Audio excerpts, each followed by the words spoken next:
Que le Seigneur soit loué. Sans plus tarder, tout le monde a mis sur le lot. Ils allaient sur les cris de tonnerre. Au thème, ils allaient le lot. Le bruit du tonnerre. Le bruit du tonnerre. C'est très important, il y a à comprendre parce que dans ce qu'on introduire, la nanga ina bokebi parce que tolaki introduction et c'est que l'action ma camp les ali. Viatan, on va c'est-à-dire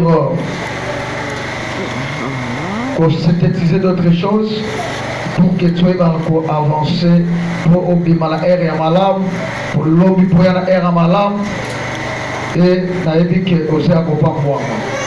On dit que thème nabiso ezali le bruit du tonnerre. Le bruit du tonnerre, par définition, c'est les grondements forts qui soient suivis par le foudre après l'orage.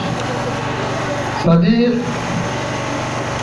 le bruit du tonnerre est un grondement très fort qui suit la foudre quand il y a l'orage. Eza makelele ya makasi oyo ezali kolandisa kobeta na kake après l'orage. Nazo kokoma le bruit du tonnerre et deuxième tirée, c'est le bruit fort après l'éclair. Ezali makelele ya makasi sima na komona kopela na moto tobenga monde bwana. Amen. Alléluia. C'est le bruit fort après l'éclair. Et il dit que donc nous parlons sur le bruit du tonnerre. Eza makelele ya kake. Avant yango ebeta. Oyoka penda ke kake ebeti. Tout peut tonnerre et crier. Et dans le système pour ça la matin. Et dans la scientifique, on a dit que avant oyoka son il y a tonnerre, et dans la 30 000 degrés par 1 kilomètre de seconde, oyo ezali oyeba ko sonner na bato. Nde okomona kake ebeti. Parce que eza grondement. Oyo ko gronder, to pe babenga mo bou, to babenga mo clap. Oyo so ko retendu kati na moto. Wana selo ba scientifique. Parce que avant tonnerre et bêta, ozoka ke kake ezobeta. Mais ezalaka na becleur. Oyo bandaka na liboso. Parce que yango yaka yango moko te. Même attendez, tu vas bien que foudre et quoi. Kake quoi. Parce que kake azaka na force. parce qu'il prend la forme et c'est un endroit où ils ont quitté. C'est la forme. Alléluia. Et maintenant, il y a un mot sur le même parmi ma courant électrique. Quand ils ont réchauffé très fort, c'est-à-dire les clairs, ils ont chauffé très fort, mais avec un pimis à tonnerre. Ils ont une puissance extraordinaire. Oui, il y a un salama, mais pour maquiller l'anéganga, ils sont entre les nuages et les éclairs, et côté à contact, et ils ont mis sa foudre. Est-ce que tu sais qu'on a bien? Amen. Na ina ebisa moto moko, mais oyo biso tozo parler que le bruit du tonnerre, les cris du tonnerre, et c'est la scientifique était. Mais oyo biso tozo parler, et dans les cris du tonnerre, oyo dans quoi annoncer les revenus du Seigneur Jésus. Oyo dans quoi annoncer un jugement la carte habité mais abattu. Parce que lorsque tu écoutes le tonnerre ce n'est pas d'écouter seulement, mais ils ont des locaux et ils ont maliki kolopa. Parce que lorsque on a attaqué ce combattant, et on n'a pas battu, et dans le message que l'Éternel est en train de transmettre. Alléluia. Amen.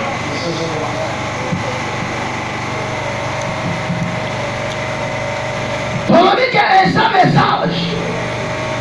Parce que pourquoi que, c'est-à-dire, au lieu de craquer les obètes, tonnerre les obètes, premièrement, c'est-à-dire, les éclairs au lieu d'écouter les sons.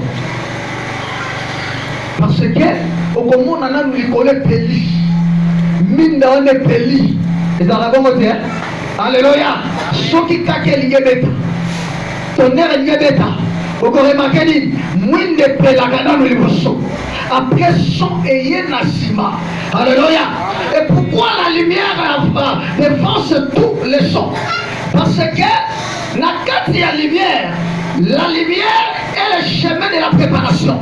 Il y a avant pour la préparer, il y a avant pour la annoncer, il y a avant pour la purifier. Parce que la lumière est considérée comme un enfant de la promesse. Quand vous êtes que vous êtes la lumière du monde. Et Seigneur, les lumières et les bossons pour préparer, c'est-à-dire le chemin, il y a son. Parce que ce qui les lumières y étaient, et précédent, c'est-à-dire, on a dit et qu'on a toujours, et qu'on est là, pesant très fort. Il a fallu que la lumière ait là. La lumière est pour dépasser des choses. La lumière est pour bondir ce chemin. Pourtant, le son est koya et pour kuta matambuna yango. Alléluia. Pourquoi? Parce que la lumière est considérée tant que la parole de Dieu. La lumière est considérée tant qu'un enfant de Dieu, un enfant de la promesse qui a besoin de quelque chose. Mais le son c'est la voix de l'évangile. Le son c'est la voix de l'évangile. Parce que lorsque l'évangile arrive dans la vie de quelqu'un, et il y a qu'à l'évangile il y a qu'à pas la briser. Lorsque l'évangile arrive pour trembler. Parce que dans la matin va couper dans la sangobalam.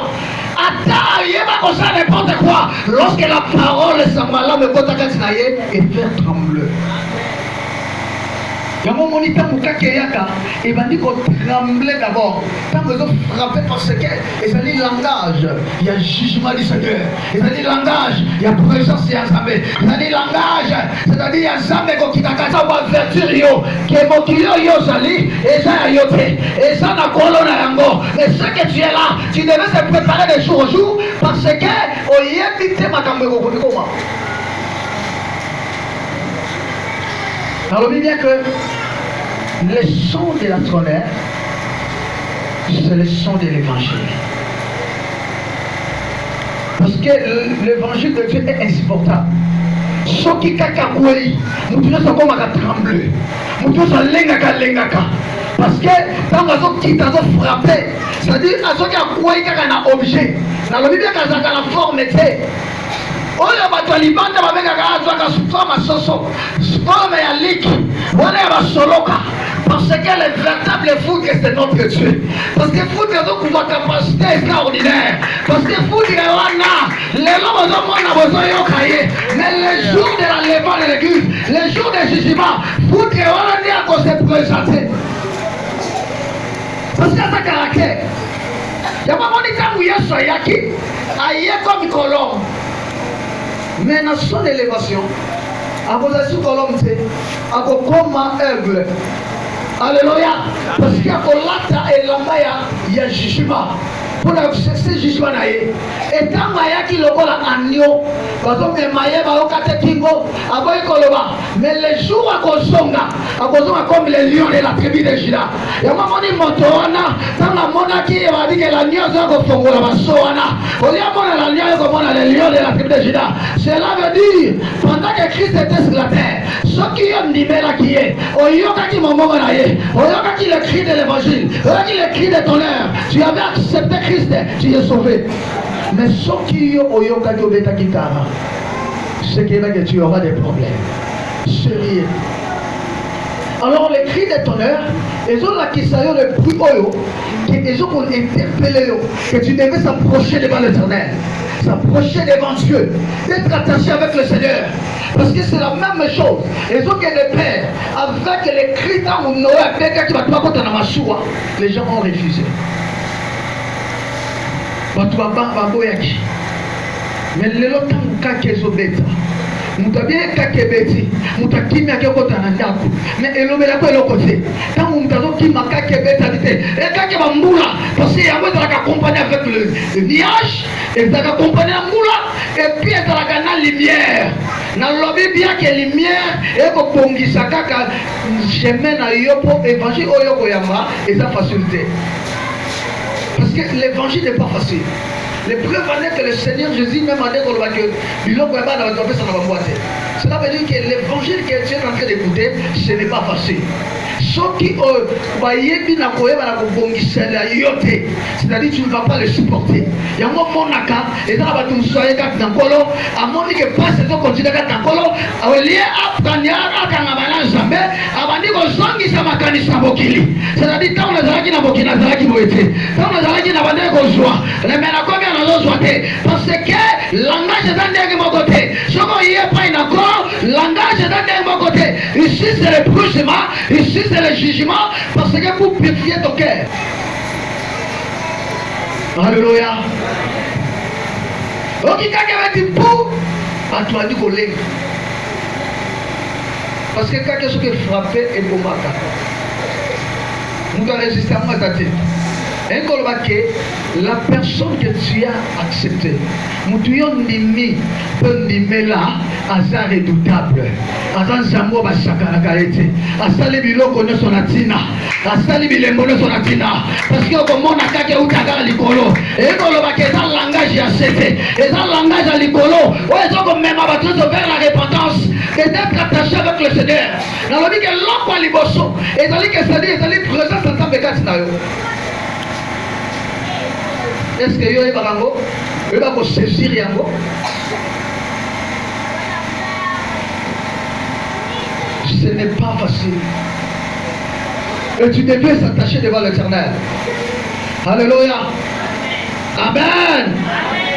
Parce que lorsqu'il faut que tu peux donner la première des choses, il est clair. Et pourquoi donc il a éclairé? Pour te révéler, de demeurer sur la vérité. Parce que quand tu as combattu, pour la révéler. Parce que lorsqu'il est clair, c'est-à-dire il te parle la vérité, il te dit la vérité, il te prêche, c'est-à-dire on l'onga la mabe, on compte la malam. Est-ce que vous avez bien? La vérité dans la vie. Quand vous donnez la bêtise à éclairer vie, à éclairer vie n'a pas battu. Mais écoutez, à l'état la carte au sol. Parce que tu connaîtrais la vérité et la vérité vous affranchira. Et si le Fils vous affranchit, vous serez réellement libre. Amen. Deuxième chose, c'est-à-dire, vous que quand on a et l'on a Azobani, ça lui fait peur. Et tremblement. Quand on a Betaka, Batas Babangaka. Tremblement côté. Quand il y a moto. Moi, ça n'importe quoi daté. Et c'est le Dieu qui corrige, qui juge. Amen. Et pourquoi tremblement? Zambé a corrigé, a jugé à travers le péché. C'est-à-dire, et c'est qu'elle n'a eu autant où il y a paraître, et il y a des gens qui vivent au même, et ça y a un côté. Quand on n'a jamais pour quelque chose à sauver.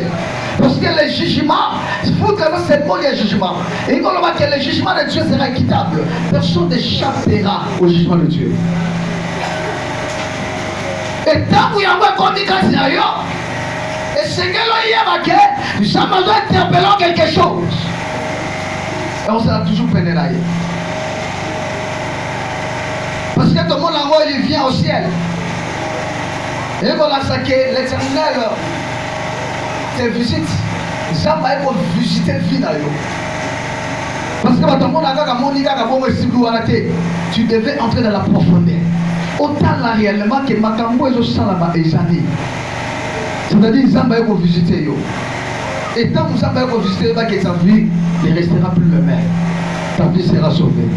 Alléluia. Amen. Je lis Psaume 29, verset 7.